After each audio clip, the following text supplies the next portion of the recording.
আমি ভিক্ষা করে আনি আর চাটার দল সব চেটে পুটে খেয়ে ফেলে। একটা ছোট দেশ, তারপরেও জিয়াউর রহমানের যে দূরদর্শী ভীষণ একটা অর্থনীতির জন্য, একটা হলো কৃষি, একটা হলো আপনার এই রেমিটেন্স, আরেকটা হলো রেডিমেড গার্মেন্ট। তিনটার পিছনে আছে শহীদ জিয়াউর রহমান। কৃষি প্রধান দেশ, আমাদের তো শিল্প ছিল না। এই কৃষকের যদি বা আধুনিক কৃষি যদি না হয়, দেশ এগোবে না। এই ৭৪-এ যখন আমরা ছিলাম বটমলেস বাস্কেট, আমাদেরকে হেনরি কিসিঞ্জার বলেছিল এই ঝুড়ির মধ্যে যা দেই সব তলা দিয়ে পড়ে যায় না। তাদের নেতা বলেছিলেন সব চেটে পুটে চাটার দল খেয়ে ফেলে। ওনাদের নেতা ভাষণে বলেছিলেন আমি ভিক্ষা করে আনি আর চাটার দল সব চেটে পুটে খেয়ে ফেলে। দেশের মানুষ কিন্তু পায় না।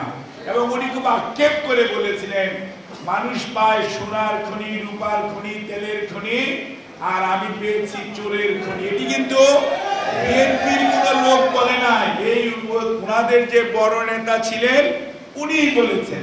কাজে সেই তলাহীন ঝুড়ি, ৭৪-এর দুর্ভিক্ষ, বাসন্তী সবকিছুকে ছাপিয়ে যে নেতৃত্ব, শহীদ জিয়ার নেতৃত্ব কি করলো, বাংলাদেশের এই কৃষিকে আধুনিকায়ন করার পর বাংলাদেশ সর্বপ্রথম ১০,০০০ টন চাল রফতানি করতে পারলো শহীদ জিয়ার নেতৃত্বে। যেই দেশ ভিক্ষা করে আনে, যেই দেশে দুর্ভিক্ষ হয়, সেই মানুষগুলো মাত্র ২ বছরের মাথায় সেই দেশের কৃষকরা এমন উজ্জীবিত হলো, মানুষ এত উজ্জীবিত হলো যে তারা চাল রফতানি করলো।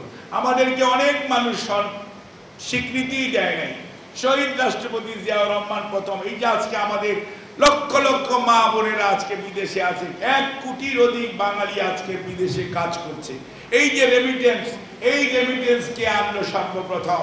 ইনি প্রথম হচ্ছে শহীদ জিয়াউর রহমান। ইসলামী উম্মার সাথে সম্পর্ক, অর্থাৎ সৌদি আরব সহ সকল ইসলামিক রাষ্ট্র বাংলাদেশকে রিকগনাইজ করলো এবং ওনার নেতৃত্বে এই বাংলাদেশ থেকে প্রথম বিদেশে আমাদের দক্ষ এবং অদক্ষ শ্রমিক নিয়োগ হলো।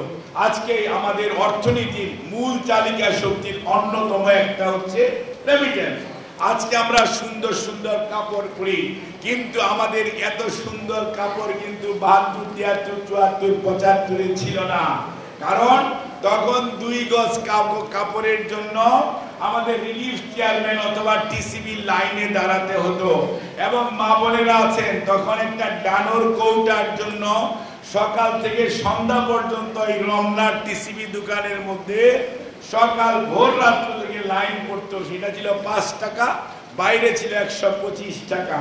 সেইটাকে দেখেন আপনি আজকে কাপড় সবাই আলহামদুলিল্লাহ, আমরা একটা মোটা কাপড় আমরা সবাই পড়তে পারছি।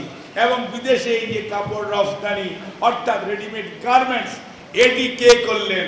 শহীদ জিয়াউর রহমান সর্বপ্রথম ফ্রান্সে ১০,০০০ পিস শার্ট রফতানির মাধ্যমে আরএমজি বলেন যে আজকে যে ৪০ লক্ষের অধিক মা বোনেরা, ছেলেরা, ভাইয়েরা টাকা কর্মসংস্থান হয়েছে এবং নিয়ারলি বিলিয়ন বিলিয়ন ডলারের যে মার্কেট বাংলাদেশে, বাংলাদেশ আজকে রেডিমেড গার্মেন্টস এক্সপোর্টে ফার্স্ট অথবা সেকেন্ড থাকতেছে। চায়নার সাথে কম্পিট করতেছে, ইন্ডিয়ার সাথে কম্পিট করতেছে। একটা ছোট দেশ, তারপরেও জিয়াউর রহমানের যে দূরদর্শী ভীষণ একটা অর্থনীতির জন্য, একটা হলো কৃষি, একটা হলো আপনার এই রেমিটেন্স, আরেকটা হলো রেডিমেড গার্মেন্ট।